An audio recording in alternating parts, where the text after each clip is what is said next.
गिलहरी की इस शिक्षा के बाद बुद्ध को मिला था आत्मज्ञान।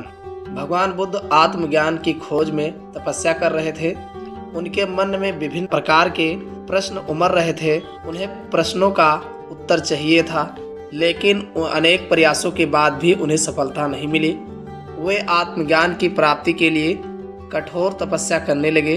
अनेक कष्ट सहन किए, कई स्थानों की यात्राएं की, परंतु जो समाधान उन्हें चाहिए था वह उन्हें मिला नहीं। एक दिन उनके मन में कुछ निराशा का संचार हुआ।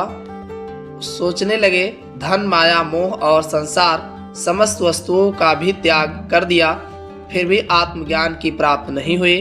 क्या मैं कभी आत्मज्ञान प्राप्त कर सकूंगा? मुझे आगे क्या करना चाहिए? इसी प्रकार के अनेक प्रश्न बुद्ध के मन में उठ रहे थे। तपस्या में सफलता की कोई किरण दिखाई नहीं दे रही थी और उधर बुद्ध ने प्रयासों में कोई कमी नहीं छोड़ी थी।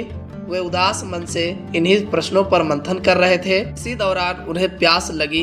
वे अपने आसन से देखा और उठे और जल पीने के लिए सरोवर के पास गए।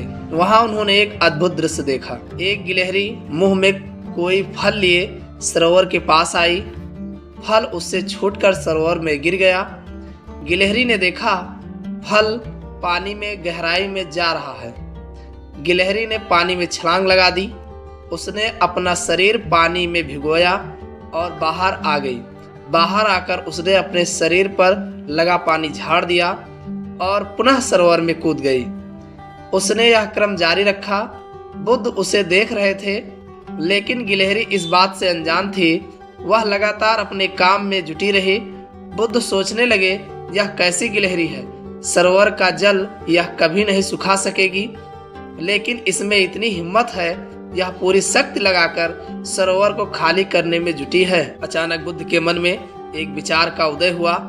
यह तो गिलहरी है, फिर भी अपने लक्ष्य को प्राप्त करने में जुटी है।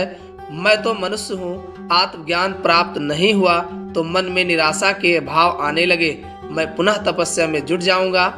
इस प्रकार महात्मा बुद्ध ने गिलहरी से भी शिक्षा प्राप्त की और तपस्या में जुट गए।